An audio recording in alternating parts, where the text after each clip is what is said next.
Wazwai zvakare vana vaMwari, toda kukuchingamidzai kuchirongwa konai pastor. Tine zvakare hama yedu yakabvunza mubvunzo. Toda kungowerenga sekubvunzwa kwakaitwa pascreen. Anoti iye, ko Cain akawanepi mukadzi?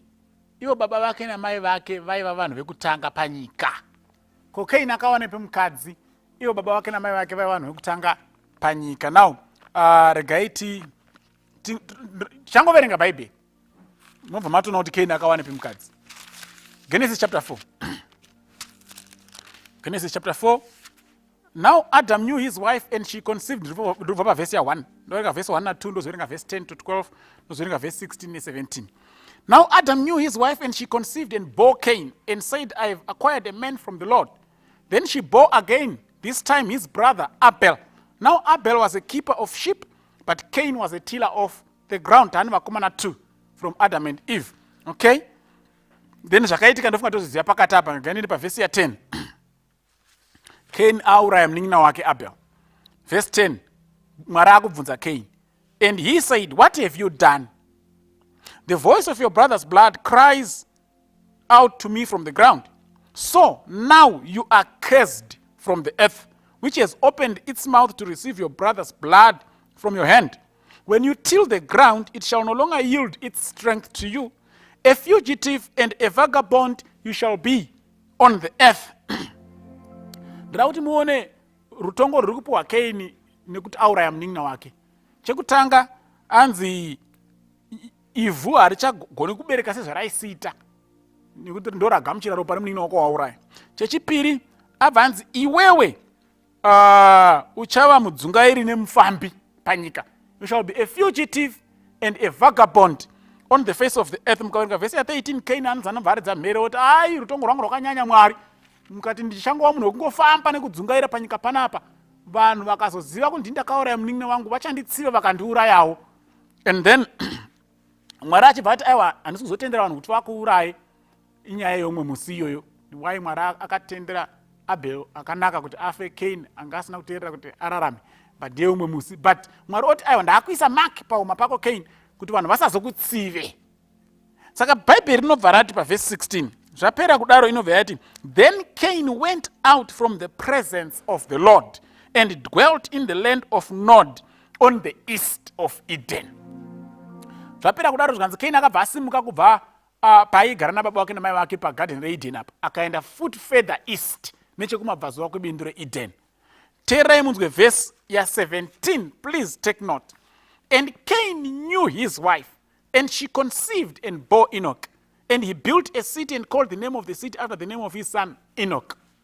Now, Bible rakungotiudza paverse 17, Cain akaziva mukadzi wake. Ndo pabvunzo womunhu kuti amuwanepi?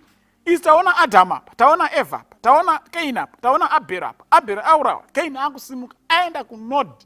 Hanzi aziva mukadzi wake. Amutora kupi? Now, ndisati ndapindura mubvunzo iwoyo, ndoda kuwedzera kuuomesa.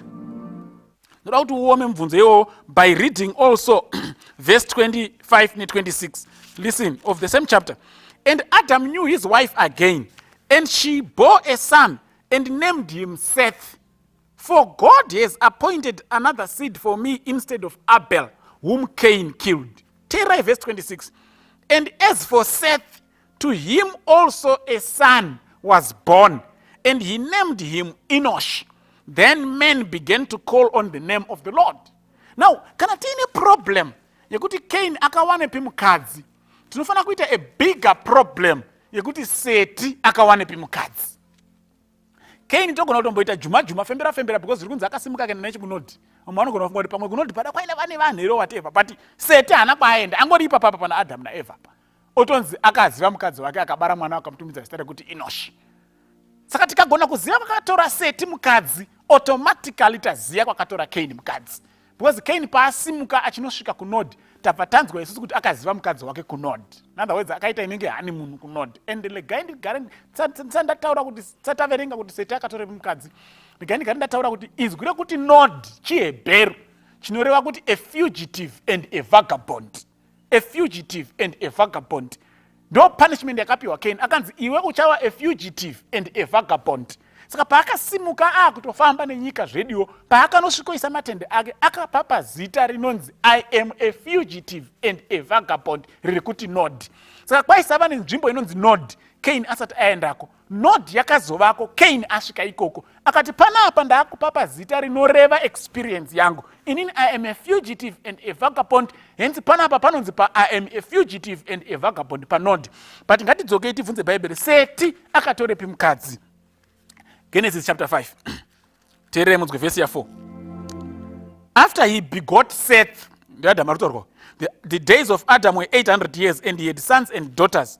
So all the days of Adam lived were 930 years, and he died. Adam hanzi aitova nevanakomana nevanasikana. But hatina kana verse 1 inotiudza zita remwanasikana 1 waAdam, because vaisaverengwa, vanhukadzi vaisaverengwa, kwaiverengwa varume chete. Saka Adam aiva nevanasikana. Saka pari kunzi Cain akaziva mukadzi wake. Zvingori pachena ndezvekuti Cain akanga atora hanzvadzi yake kuva mukadzi, akaroora hanzvadzi yake, same naSeti akaroora hanzvadzi. Pane vari kutoshama kuti nhai pasta chirudzi. Teererai munzwe Exodus chapter 2 verse 1.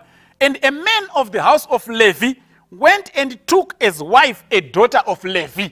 Vanhu vari kutaurwa pa maparents aMoses, Aaron naMiriam. Baba vaMoses namai vaMoses vese vaiva vana vaLevi, which means they were brother and sister. Saka Mwari pakatiberekanai kusvika mawanda. Paitotiberekana ere kuti imi pamuchachezodyira pai muchiberekana, kana mazowanda mazadza nyika, Mwari ndo paizotaura kuti chiregai kuroora hanzvadzi nehanzvadzi. Asi pavakanga vachiri vashoma, berekanai kusvika mawanda. So Cain married his sister, Seth married his sister. It was a very acceptable tradition and practice yanga isina kana problem even unto the days dzakazobarwawo vana Moses. Baba namai vaMoses were brother and sister, vese vaiva son and daughter of Levi. Saka yaiva tsika yaigamuchirika, yaiva tsika yaitambirika. Saka Cain akatosimuka kubva naAdam naEve paEden achienda kuNod aine mukadzi wake, akaziva mukadzi wake ikoko, and he had his honeymoon there. Seti achizobarwawo akatarisa pahanzvadzi dzake, akatora waaidawo akaita mukadzi wake, akabarawo mwana naye akamutumidza zita rekuti Enoshi. Ndo yaiva tsika yacho. Saka hakuna kwaiva nevamwe vanhu sezvinotaurwa nevamwe vanhu vakaberekana pachezvavo kusvikira vawanda. Mwari atibatsire, amen.